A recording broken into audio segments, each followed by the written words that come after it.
Hello बच्चों, आज हम सभी एक नया पाठ पढ़ेंगे। इस पाठ का नाम है धूल। इसके लेखक हैं रामविलास शर्मा।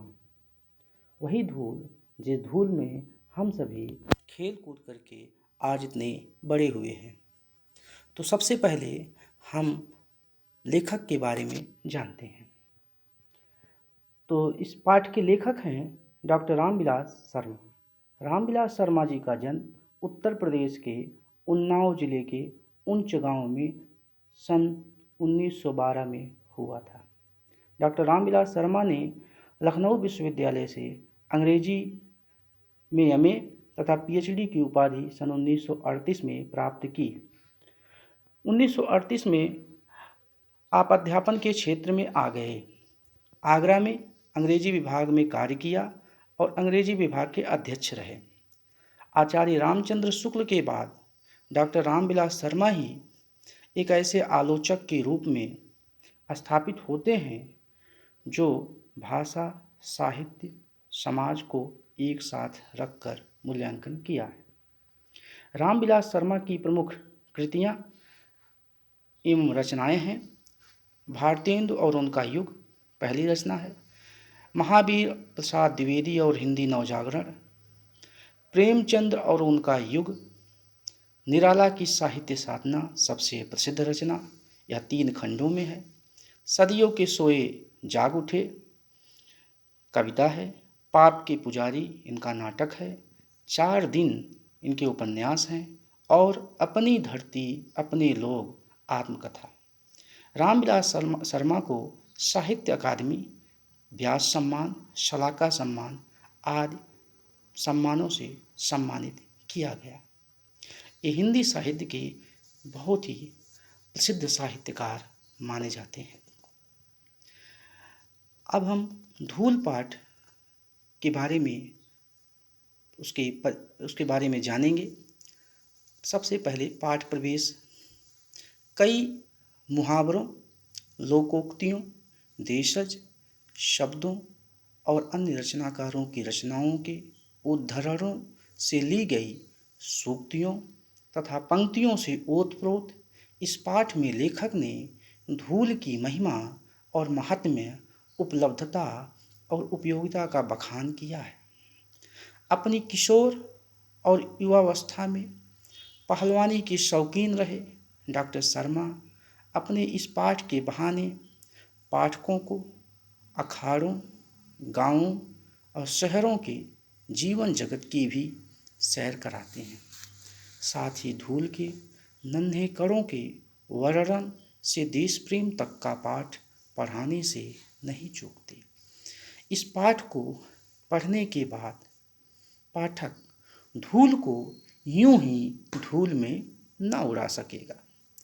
इस पाठ को पढ़ने के बाद जो भी इस पाठ को पढ़ेगा वह धूल के महत्व के बारे में समझेगा।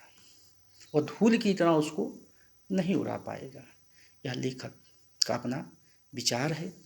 इस पाठ में लेखक ने बहुत सारे मुहावरे, लोकोक्ति, देशज, देसी भाषा के शब्द और अनेक रचनाकारों की रचनाओं के रेफरेंसेस से को इसमें लिखा है और इस प्रकार से इन्होंने धूल की महिमा और उसकी उपयोगिता का बखान किया।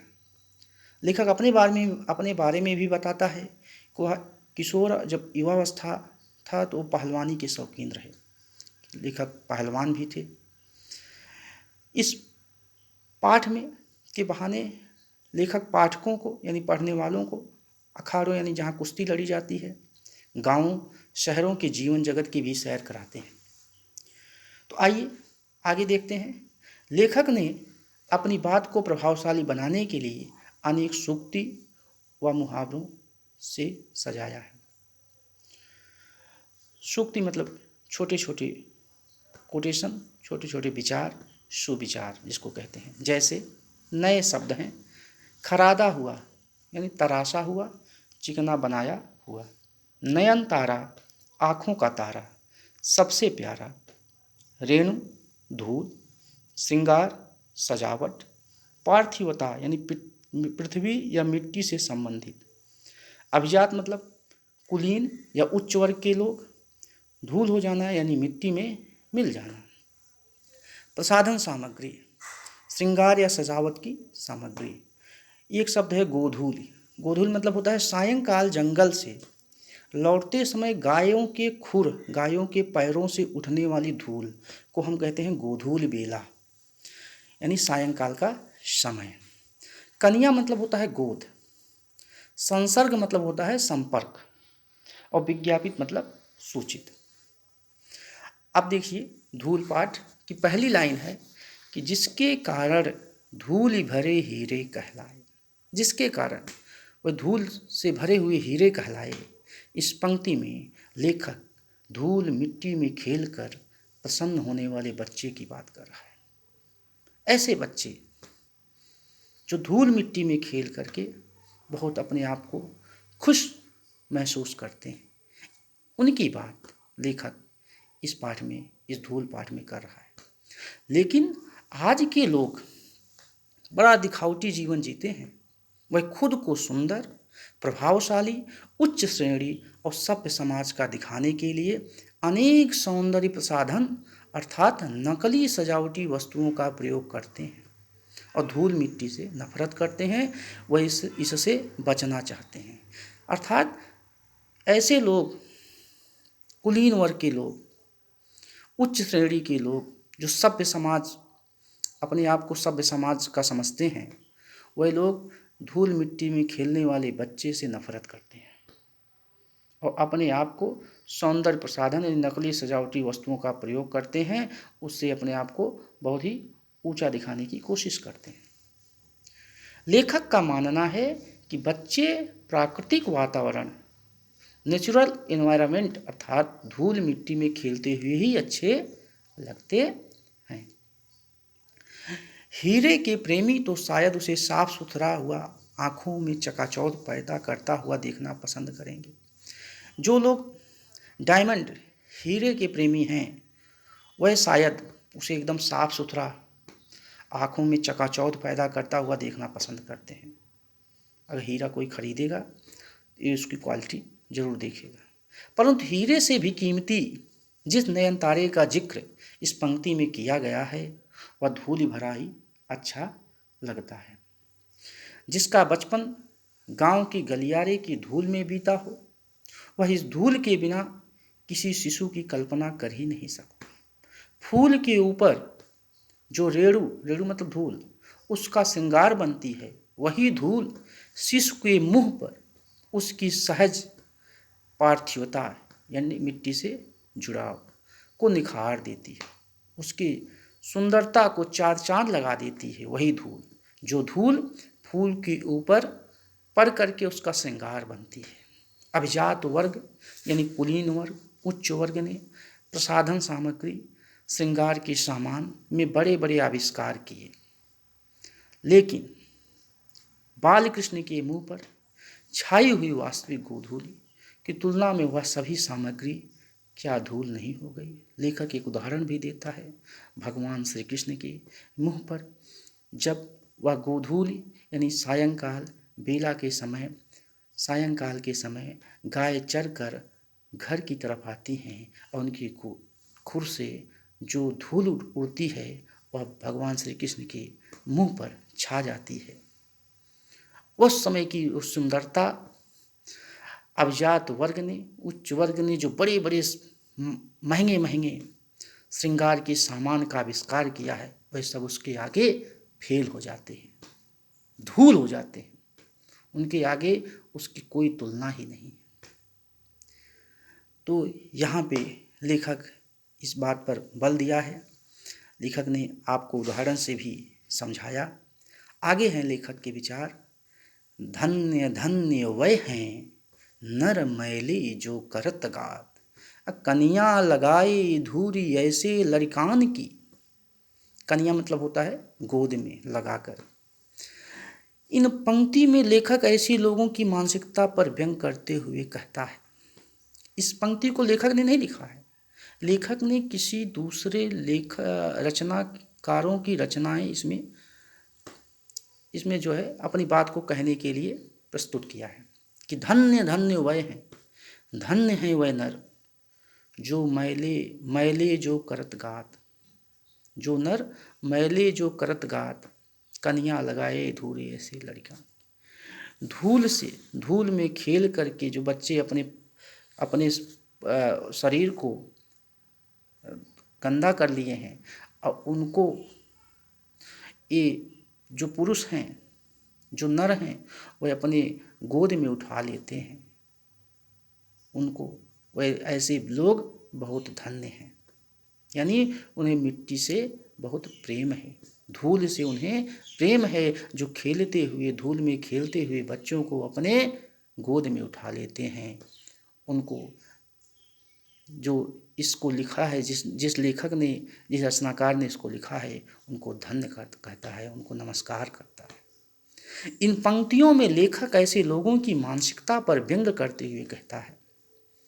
इस पंक्ति में लेखक यानी रामविलास शर्मा ऐसे लोगों की मानसिकता पर व्यंग करते हुए कहते हैं, कुछ लोग स्वयं को बहुत महान समझते हैं। वे धूल से सने हुए बच्चे को गोद में लेकर अपने कपड़े और शरीर को मैला कर लेते हैं, तो इसे महान कार्य समझते हैं और अपनी प्रशंसा कराना चाहते हैं। पर वास्तव में तो वे ऐसे बच्चों से नफरत करते हैं। जिस भी कवि ने इस पंक्ति को लिखा है, वह उच्च श्रेणी के लोगों की तरफदारी यानी प्रशंसा करना चाहता है, बड़ाई करना चाहता है, और सामान्य बच्चों से वह नफरत करता है। सोचिए, वास्तविकता यह नहीं है। वास्तविकता यह है कि ऐसे लोग धूल में खेलते हुए बच्चों से नफरत करते हैं। वे अपने बच्चों को धूल में खेलने के लिए नहीं भेजते। तो यहाँ पे कवि ने जो धन्य धन्य वह है नर मैले जो करत गात, कन्या लगाए धूरी ऐसे लड़कान की, जो जिस रचनाकार ने इसको लिखा है, कवि उसका आलोचना करता है। आगे लेखक कहता है कि जिस व्यक्ति का बचपन गांव में बीता हो, वह तो सोच भी नहीं सकता कि कोई बच्चा धूल मिट्टी में खेले बिना बड़ा हो सकता है। गांव के व्यक्ति को अखाड़े की मिट्टी पवित्र लगती है। जो गांव का व्यक्ति होता है, आज आप सभी जानते होंगे कि शहर के बच्चे तो धूल मिट्टी में खेलने का उनको नसीब नहीं है। वहाँ न मैदान है, न पेड़ पौधे हैं, सब पार्क हो गए हैं। धूल मिट्टी तो वहाँ दिखती ही नहीं, सब पक्के कर दिए गए हैं। तो अगर आज धूल में कोई खेल रहा है, तो हमारे गांव के गरीब बच्चे खेलते हैं। गांव में भी जो अमीर हैं, वह भी अपने बच्चों को धूल मिट्टी में नहीं भेजते। सोचिए, और गांव के बच्चे जो धूल मिट्टी में खेलते हैं ना, उनकी उस शरीर से बहुत मजबूत होते हैं बच्चे। शरीर, दिमाग से सब हर तरीके से मजबूत होते हैं। धूल में बहुत ही, धूल हर बच्चे के लिए बहुत ही महत्व रखता है। हमें अपने बच्चों को इस धूल मिट्टी में खेलने के लिए भेजना चाहिए, लेखक यह कहता है, और उसके महत्व के बारे में बताता है।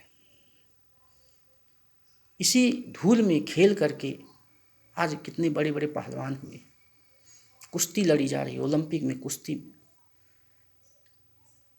तो आइए आगे देखते हैं। तो यहाँ पे लेखक कहता है कि जिस व्यक्ति का बचपन गांव में बीता हो, वह तो सोच भी नहीं सकता कि कोई बच्चा धूल मिट्टी में खेले बिना बड़ा हो सकता है।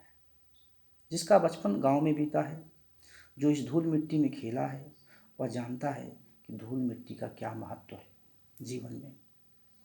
और वह कभी किसी ऐसे बच्चे की कल्पना नहीं कर सकता, सोच भी नहीं सकता, यह बच्चा इतना बड़ा हो गया लेकिन इसने कभी धूल मिट्टी का मुंह तक नहीं देखा, खेलने की बात ही दूर है। तो गांव के व्यक्ति को अखाड़े की मिट्टी पवित्र लगती है। हम लोगों के गांव में अखाड़ा, एक भगवान हनुमान जी का बुढ़वा मंगल त्यौहार होता है, उसमें अखाड़े की लड़ाई होती है, और दंगल जिसको कहते हैं। वो पूरे मिट्टी को थोड़ी दूर पे जो है, उसको मिट्टी पर वहाँ पे दो लोग पहलवान लोग जो है कुश्ती लड़ते हैं, और उस मिट्टी को लोग माथे पे लगाते हैं, तब कुश्ती के मैदान में उतरते हैं। सोचिए, ये गांव में होता है। तो आगे इससे संबंधित आप सभी से कुछ प्रश्न है कि धूल भरे हीरे किसे कहा गया है। धूल भरे हीरे मिट्टी में खेल कर आए हुए बच्चों को कहा गया है। हीरे के प्रेमी उसे किस रूप में पसंद करते हैं। हीरे के जो प्रेमी होते हैं उसे साफ सुथरा, खरादा हुआ व आँखों में चकाचौंध उत्पन्न करने वाले रूप में पसंद करते हैं। धूल के बिना किसी शिशु की कल्पना क्यों नहीं की जा सकती। धूल में खेलकर ही बच्चों को वास्तविक खुशी मिलती है। धूल बच्चों की शरीर की सुंदरता को निखार देती है, उनके सौंदर्य में वृद्धि करती है, उनको मजबूत बनाती है। उस धूल में बच्चे खेलते हैं, गिरते हैं, जिससे उनकी हड्डी पसली मजबूत होती है। इसलिए धूल के बिना किसी शिशु की कल्पना नहीं की जा सकती। शिशु मतलब बालक। अखाड़े की मिट्टी की क्या विशेषता होती है। अखाड़े की मिट्टी तेल और मट्ठे से सिंचाई हुई होती है और पवित्र होती है, जिसे देवताओं पर चढ़ाया जाता है। मैंने आपको पहले ही बताया कि अखाड़े में जो पहलवान लोग मैदान उतरते हैं, सबसे पहले उस मिट्टी को धरती माँ को चढ़ाते हैं और अपने माथे पर लगाते हैं, फिर अखाड़े के मैदान में पहलवानी करने उतरते हैं। आगे प्रश्न है, सभ्यता और शिशु भोलानाथ किसके प्रतीक हैं।